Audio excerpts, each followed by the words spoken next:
fazer um exercício mental contigo.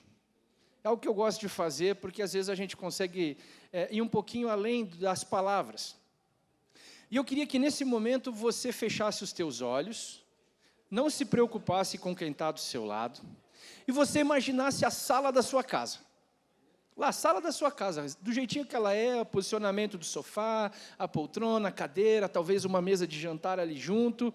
Eu queria que você pensasse na sala da tua casa. Agora eu queria que você imaginasse ela gradativamente sendo preenchida com amigos, com vizinhos, com parentes. Não esquece de colocar na sala da tua casa aqueles que ainda não conhecem a Jesus.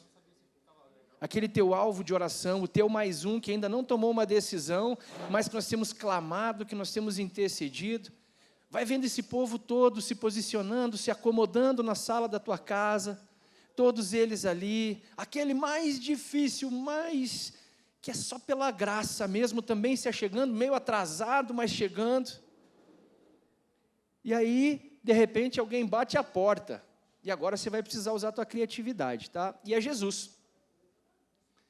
E Jesus chega ali naquele momento, separa alguns, mas outros ficam. Alguns ficam sentados, o nome deles não é chamado naquele momento, e você vai e fala para Jesus, mas Senhor, e eles? Eles não podem ficar para trás, me dá mais alguns dias, me dá mais alguns momentos, algumas horas, para que eu fale do Senhor para eles. Mas a porta se fecha. Você vai acompanhando algumas pessoas, e alguns desses parentes, amigos, vizinhos, ficam para trás. Guarda essa imagem na tua cabeça nesse momento. Guarda essa imagem, essa cena toda, como a gente descreveu agora nesse momento, e mais tarde a gente vai voltar a ela. Essa noite nós vamos estar falando sobre algo que ocorreu em Cesareia, na casa de um homem comum chamado Cornélio. Cornélio era um centurião, um soldado, e um centurião ele era responsável pela liderança de uma centúria, 100 homens. E este homem e sua família, eles eram religiosos dentro daquilo que eles conheciam do judaísmo, dentro daquilo que eles conheciam da religião local. Eles eram simpatizantes, contribuíam com esmolas, oravam do jeito deles, dentro daquilo que eles tinham de conhecimento. E certo dia, Cornélio teve uma visão. Um anjo apareceu para ele.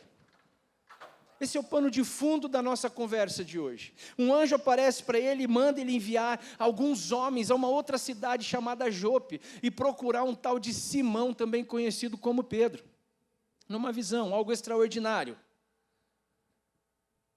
Ele, sem entender direito, obedece e manda 3 homens irem para a cidade de Jope procurar esse Simão. E eles vão para essa cidade. Enquanto esses homens se deslocam de Cesareia para Jope, Pedro lá em Jope também recebe algo extraordinário de Deus. Ele também recebe uma visão extraordinária, onde ele viu o céu aberto e algo semelhante a um grande lençol preso nas 4 portas que descia sobre a terra, preso pelas 4 pontas, e nesse lençol continham todas as espécies de quadrúpedes, répteis e aves. Uma voz celestial fala para Pedro, coma. Mas Pedro, ainda mesmo tendo vivido com Jesus, ainda trazia muitos traços do judaísmo. Ele falou, não, Senhor, eu não vou comer esses animais impuros.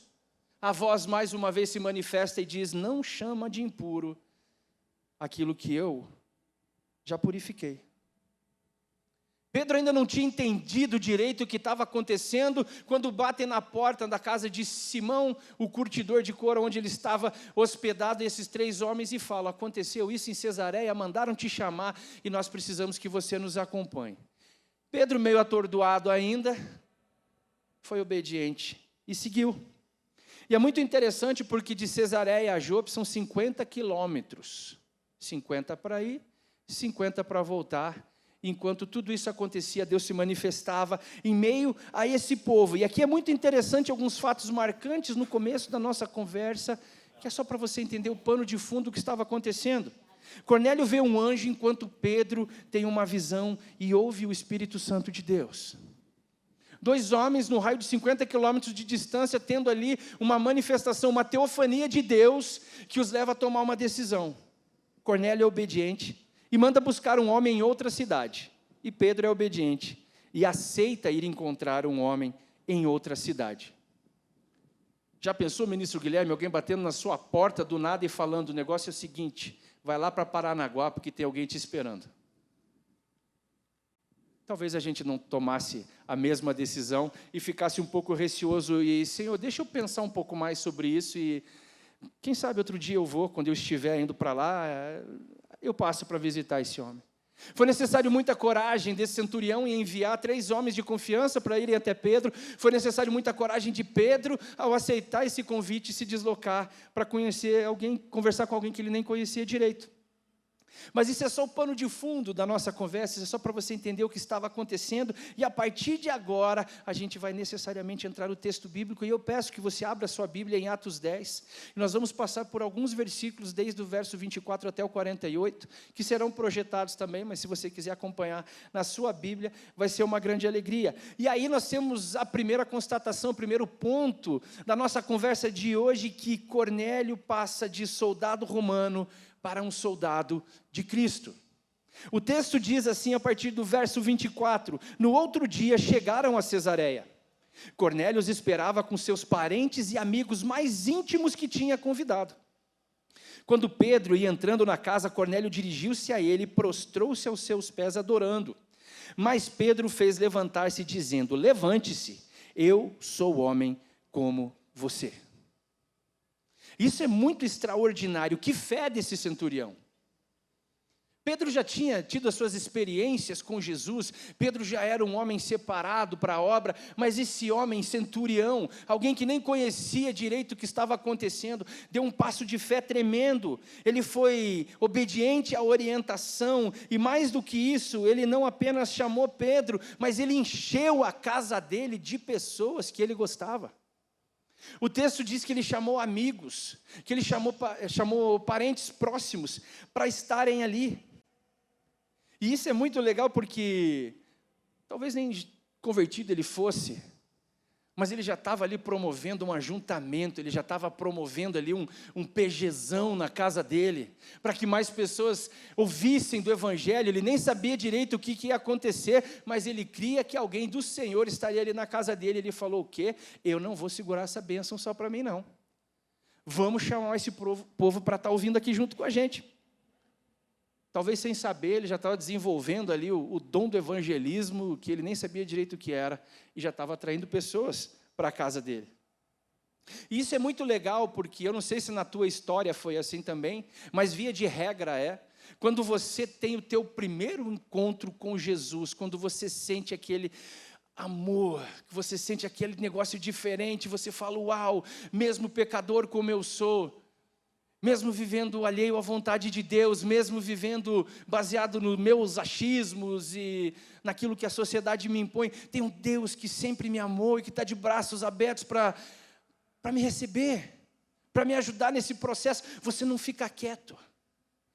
É muito legal quando você pega aquele novo convertido, porque ele quer falar até para o poste. Ele está falando de Jesus porque ele está experimentando algo novo. Ele está experimentando novidade de vida, ele está se sentindo abraçado, ele está se sentindo amado. Eu lembro que no meu processo de conversão, eu devo ter entrado no Guinness primeiro, porque eu devo ter vindo aqui no apelo umas 15, 20 vezes. Chegou uma hora que a minha esposa falou: Eduardo, chega, daqui a pouco vão pedir para você parar. Mas era aquele negócio tão especial, que você sentia, você realmente era atraído para tomar essa decisão, e era cada vez mais especial. E depois disso você começa a falar para todo mundo. É lógico que algumas pessoas não querem te ouvir, acontece, mas você está sempre desesperado, e eu preciso falar de Jesus para essas pessoas. Eu preciso falar para esse meu amigo que também era alcoólatra como eu era. Eu preciso falar para essa minha prima que tem uma vida toda complicada. Eu preciso falar para esse meu vizinho que é tão legal, mas está imerso na drogadição. Eu preciso apresentar para ele, eu não sei nem como direito, mas eu preciso. Faz sentido para você? Alguém passou por isso também no processo de conversão, sim ou não? Bastante pessoas. Graças a Deus por isso. Mas uma pergunta que fica é: por que depois de algum tempo na nossa caminhada com Jesus parece que a gente esfria? É muito curioso quando a gente fala com alguns irmãos e pergunta para eles: quantas pessoas você já discipulou? Nenhuma. Quanto tempo você está na igreja? 10 anos. Não faz sentido. Não faz o menor sentido. Quem aqui tem um amigo, vizinho ou parente que não conhece Jesus, levanta a mão. E o que nós vamos fazer? Vamos esperar que algo aconteça, que a sarça pegue fogo novamente e eles tenham uma experiência, ou eu e você iremos até eles para pregar o Evangelho? Apresentaremos esse Cristo, faremos como Cornélio e falaremos ao seguinte: vem para minha casa, porque toda terça, quarta, quinta tem pequeno grupo, e a gente se reúne lá para falar de Jesus e para louvar, e depois ter um tempo gostoso de comunhão à mesa. São dinâmicas que a gente pode desenvolver para que os nossos parentes, amigos e vizinhos conheçam a Cristo. Agora, depende de mim e de você, dar passos de fé e fazer isso. É impressionante porque, com o passar do tempo, nós vamos adquirindo mais experiência, mais conhecimento bíblico, vamos tendo mais razões para ser ousados, mas parece que ao invés da gente meter o pé, a gente trava. Afinal de contas, nós somos crentes 3S. Todos sabem o que é o crente 3S? Salvo, sentado e sossegado. É tudo que Deus não espera de nós. Se nós somos sal e luz, nós temos que ser agentes de transformação. E Cornélio, sem entender direito, sem ser crente, sem participar de EBD, sem participar de PGM, sem estar indo ao culto como nós vamos, estava anos-luz à nossa frente, convidando vizinhos, amigos e parentes para ouvir algo do Senhor. Isso precisa nos incomodar. Eu e você precisamos voltar a explicar para as pessoas por que nós somos do jeito que somos. E é muito raso, meus irmãos, simplesmente chegar para alguém e falar: Jesus te ama. É uma verdade absoluta, é lógico que sim. E talvez para alguns seja o suficiente, dependendo do seu estado emocional e daquilo que eles conhecem de Cristo. Mas eu e você precisamos contar para as pessoas que Jesus morreu e ressuscitou. Mas precisamos contar também por que Jesus morreu e ressuscitou. Senão fica vago. E talvez seja por isso que algumas pessoas acabam esfriando. Nós precisamos usar palavras para explicar o Evangelho. Nós precisamos explicar para as pessoas. E talvez começar pela nossa parentela, pela nossa casa, pela nossa família, que nós o amamos, porque Ele nos amou primeiro. Amém? Cornélio, ele era um simpatizante do judaísmo, não era um cristão, ainda havia muito a conhecer sobre a pessoa e obra de Jesus, e é por isso que de maneira inesperada, quando ele vê Pedro, ele se prostra diante de Pedro. E é muito interessante que no Oriente, essa atitude ela era bastante comum, não apenas para reis, mas também para pessoas que tinham uma certa autoridade. Mas para o grego e para o romano, o se prostrar era só diante de um Deus. Então Cornélio, na sua inocência, na sua ignorância, no sentido de não conhecer exatamente o que estava acontecendo, ele se prostra diante de Pedro. E olha que legal, Pedro ali começa o discipulado com Cornélio, sem Cornélio saber, igual a gente faz muitas vezes, convida para um café, convida para um almoço, e já está ministrando a pessoa, e já está começando a apresentar o Evangelho para ela. Pedro fala que é homem igual ele, pede para que se levante, e naquele exato momento, ele explica Êxodo 24:5, não farás para ti nenhum ídolo, nenhuma imagem de qualquer coisa no céu, na terra, ou nas águas debaixo da terra, não te prostrarás diante deles, e nem lhe prestarás culto. Ali ele começou a contar para Cornélio que existe um jeito diferente, e que só existe um Deus soberano sobre todos, e que Pedro não era esse Deus. E a nossa postura, diante da ignorância ou da inocência das pessoas, como a gente age e reage? A nossa postura ajuda as pessoas a entender quem é Jesus, ou nós levantamos muros, criamos barreiras? Talvez, às vezes, a gente até gostaria de se sentir um semideus, né? Afinal de contas, eu tenho PR na frente do meu nome. Mas não adianta nada eu ter um PR na frente do meu nome se eu não for um discípulo de Jesus. Se eu não for alguém que realmente vive o Evangelho. Não adianta nada eu vir todos os domingos na igreja se durante a semana eu ver a nossa cidade padecendo, adoecendo e eu não fazer absolutamente nada. Não adianta nada eu ir no PGM toda semana, não adianta nada eu cumprir uma série de agendas, se eu estou sabendo que na minha rua, na minha quadra, existem crianças que estão passando pelo abandono, por N situações, e eu cruzo os meus braços e digo que esse problema não é meu. Não adianta nada eu viver essa religiosidade se eu tenho aquele tio que infelizmente é um alcoólatra e eu, em vez de ser uma palavra de bênção, de ajuda, de incentivo, de apoio na vida dele, fico apenas apontando e me afastando dele, falando para os meus filhos, não chegue perto do tio. Nós precisamos, com a nossa postura, ajudar as pessoas a entenderem que existe um Deus que as ama de maneira extraordinária, que tem sonhos, planos e projetos para a vida delas, assim como tem para mim e para a tua. Quem está comigo diz amém. Amém. Obrigado, querido. Pedro mostra que existe alguém muito maior do que ele, e do que os deuses daquela cultura. E no episódio de Pedro e Cornélio, nós vemos dois homens vencendo o preconceito para abençoar as famílias. Versículo 27 e 28 diz assim: conversando com ele, Pedro entrou e encontrou ali reunidas muitas pessoas e lhes disse: vocês sabem muito bem que é contra a nossa lei um judeu associar-se a um gentio ou mesmo visitá-lo. Mas Deus me mostrou que eu não deveria chamar impuro ou imundo a homem nenhum. Imagina a alegria desse povo ouvindo isso. O negócio é o seguinte, eu vim aqui, não estava muito afim de vir, mas como foi Deus que mandou, eu vim. Porque eu não posso me associar com pessoas impuras ou imundas. Foi mais ou menos isso que aconteceu. Mas ele foi. Cornélio recebeu. Pedro estava num processo de amadurecimento. Todo mundo aqui conhece a história de Pedro, ou a grande maioria, e sabe que muitas vezes Pedro ele era meio cabeção, como eu e como você. Mas ele estava passando por um processo de amadurecimento, de aprendizado. Agora ele já estava hospedado na casa de um curtidor de couro, e segundo os costumes da época, todo indivíduo que tocasse um animal morto estava impuro. Ele já estava quebrando preconceitos, conceitos, tabus, e a partir daquilo que ele estava para experimentar na casa de Cornélio, uma nova dimensão da fé dele seria aperfeiçoada. Ele estaria entendendo realmente a visão que ele teve. Ainda seria um desafio para ele estar com aqueles gentios, mas ficava cada vez mais claro, mais nítido, que o Evangelho é para todos. Para todos.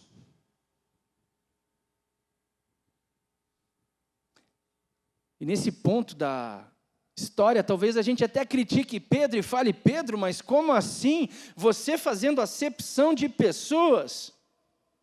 Como assim, Pedro, você colocando barreiras para entrar na casa de alguém? Mas a gente não faz isso também?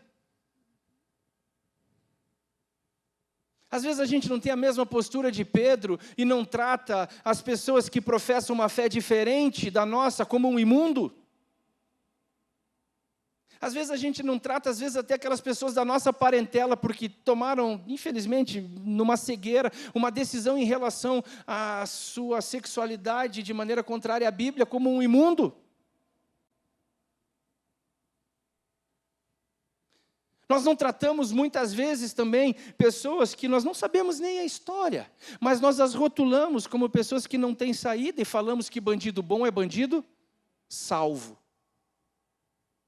convertido, entregue, discipulado, com conhecimento bíblico, pagando sua pena sim, porque fez arte, tem que pagar, mas tendo a oportunidade de ter sua eternidade impactada. Alguém aqui já foi pregar em presídio? Breninho, eu sei que já foi, muitas vezes. Pri. Pessoas como eu e como você, que talvez não tiveram as mesmas oportunidades que eu e você tivemos, e que são tão vítimas quanto culpadas. e que por isso estão lá dentro. Alguém aqui já fez evangelismo de rua? Entregar sopa de madrugada?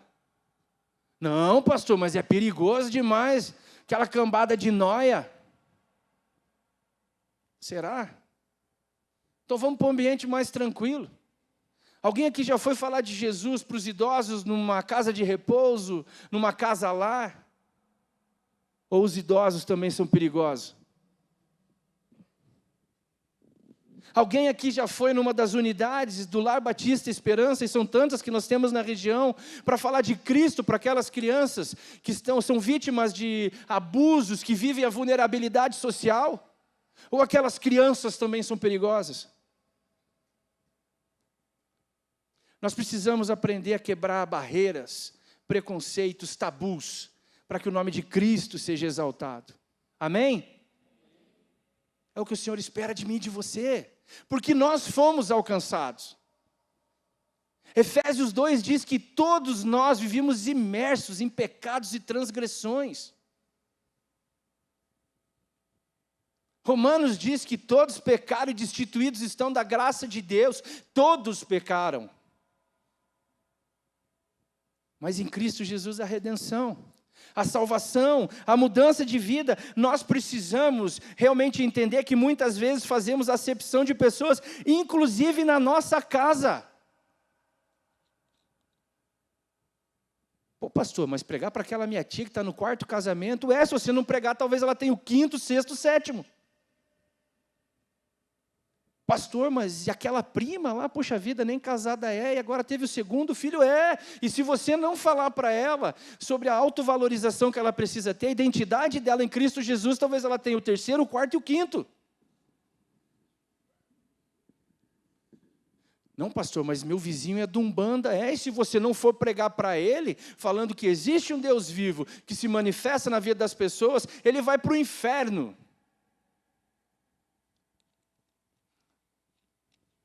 Na minha família tem pessoas que, infelizmente, eu tenho me acomodado e negligenciado a oportunidade de ministrar. Falo isso com pesar no coração. Um primo que eu tenho, que volta e meia tenta fazer contato comigo e eu vou só negando, porque eu sei que é bucha. Imerso na drogadição, décadas. Mas e se eu não falar para ele, quem que vai falar? Se eu que sou primo, não quero estar perto, você acha que algum estranho vai estar?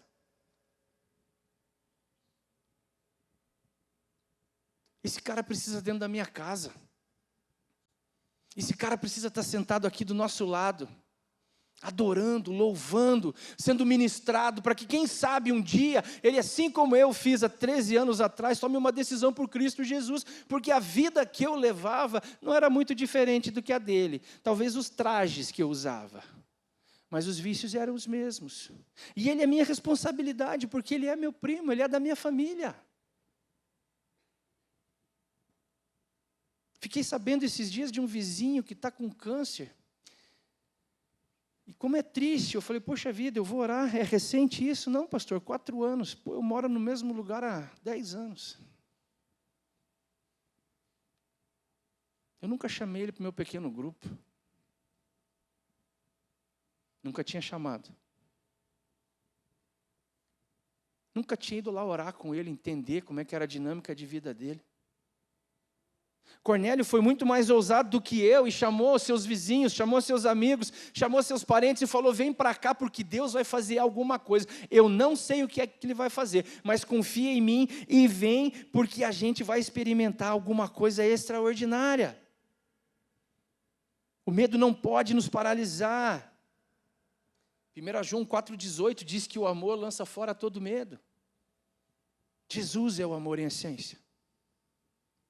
Ele lança fora todo medo. Se eu e você estivermos dispostos a dar passos de fé, como Cornélio fez. Mas voltemos a Pedro, Cornélios demais aqui, porque nós vemos algo muito extraordinário, porque graças à obediência de 2 homens, famílias foram mudadas, histórias foram transformadas.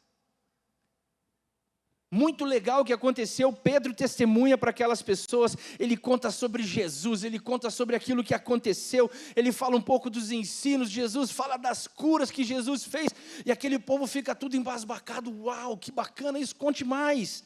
Como Jesus expulsou demônios, mas também conta como Jesus foi crucificado, como ressuscitou ao terceiro dia. Ele vem e conta para esse povo e fala o negócio seguinte: nós comemos juntos, nós almoçamos aí com Jesus, comemos e bebemos com Ele após a ressurreição. É real, Ele vive. E o povo tudo, uau, não é mentira? Não. Ele é real, Ele muda histórias, Ele muda vidas, Ele entra nas casas e transforma os relacionamentos.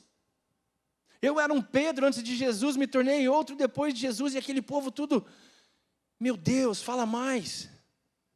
Amigos, parentes, todos ali junto. E aí Pedro coloca a cereja no bolo, trazendo a promessa de que todo aquele que nele crê receberá a remissão dos seus pecados. Aleluia! Remissão dos seus pecados. Que discurso! E aí, enquanto Pedro ainda falava, algo extraordinário aconteceu. Atos 10, 45, 48 diz assim: os judeus convertidos que vieram com Pedro ficaram admirados de que o dom do Espírito Santo fosse derramado até sobre os gentios, pois os ouviam falando em seus idiomas e exaltando a Deus. A seguir Pedro disse: pode alguém negar a água, impedindo que estes sejam batizados? Eles receberam o Espírito Santo como nós. É por isso que a gente batiza mulheres lá na penitenciária. Aos olhos da sociedade, talvez eles digam: podem essas mulheres receber o Espírito Santo como nós dissemos sim. A água aqui, não, mas a gente leva a piscina, né, pastor Natal? E enche com mangueira e balde. Porque nada vai as impedir de serem batizadas e terem as suas vidas transformadas. E o texto termina dizendo: depois pediram a Pedro que ficasse com eles alguns dias, porque conhecer a Jesus traz sede da presença dEle. Traz sede, ninguém que conhece a Jesus quer ficar no raso. É por isso que a gente investe tanto em escola bíblica, educação cristã, porque nós não queremos ter uma igreja rasa no conhecimento da obra e pessoa de Cristo, da igreja. É por isso que a gente investe tanto nisso, em discipulado, no eu e mais um, em caminhar junto, em pagar o preço, porque as pessoas provem transformação. O texto diz que naquela reunião organizada por Deus, aqueles gentios receberam o Espírito Santo e tomaram a decisão pelo batismo. Guarda isso no teu coração, se você esquecer tudo o resto. Em uma casa comum, um homem comum reuniu seus amigos e parentes comuns, e o extraordinário aconteceu. E a sua casa? Tem sido a reunião do extraordinário? O seu sofá tem sido uma ferramenta para que as pessoas conheçam a Cristo? Os teus vizinhos, às vezes de parede, nos condomínios que nós temos por aí, eles têm ouvido dos teus lábios a ministração do Evangelho, às vezes através de atos de amor, às vezes através da pregação em si. Irmãos, naquele PGM em Cesareia,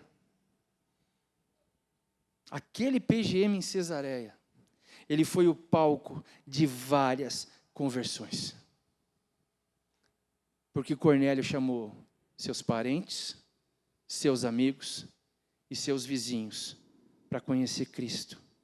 E olha que Cornélio nem crente era. Naquele PGM em Cesareia, as gerações seguintes foram impactadas porque houve compromisso com uma família. Pedro se dispôs a explicar o Evangelho, e olha só, às vezes nós vemos algumas pessoas assim: pastor, eu não vou em PGM porque é muito longe da minha casa. Que legal, Pedro andou 50 quilômetros a pé.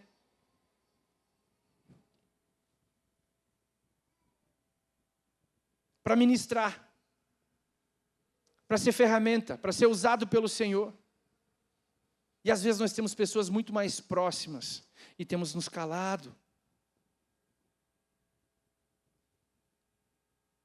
Você tem orado pelos perdidos da tua família? Preparando esse sermão, gente, como eu apanhei do Espírito Santo. Graças a Deus por isso.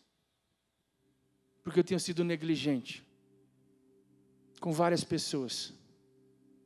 Que eu poderia ser uma influência. Que eu poderia pregar o Evangelho. Que eu poderia, através de atitudes, de atos de amor, impactar a vida dessas pessoas. Mas eu tenho me acovardado. E eu espero que a tua história não seja como a minha. Eu espero de verdade que Deus esteja te usando, mas se Ele ainda não está, hoje é a noite de clamar ao Senhor. Quem são as pessoas? Senhor, tira o medo, me dá intrepidez, coragem, ousadia, para ser um proclamador das boas novas, que só há em Cristo Jesus. Tira todo o preconceito que me faz às vezes pensar que o diferente é um imundo.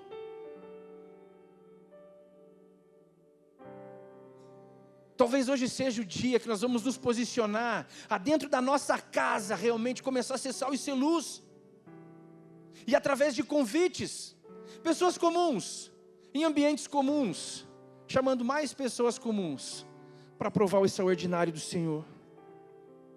Você que é pai, você que é mãe, você tem discipulado os teus filhos. Você que é filho, tem demonstrado através de atitudes de amor, o amor de Cristo pelos seus pais. Você já parou para pensar que não é à toa que você mora no bairro que você mora? Deus tem um plano e um propósito para a tua vida. Você é um farol naquela região. Deus te colocou lá para que mais pessoas conheçam a Jesus, mas nós precisamos ir, nós precisamos avançar. As pessoas precisam conhecer o teu testemunho, a tua história de transformação. Você precisa ser o Pedro das pessoas que não conhecem a Cristo, e também ser o Cornélio que abre a tua casa para que elas venham conhecer.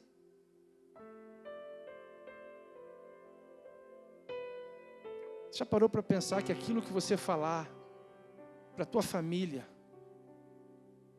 pode mudar onde eles vão passar a eternidade?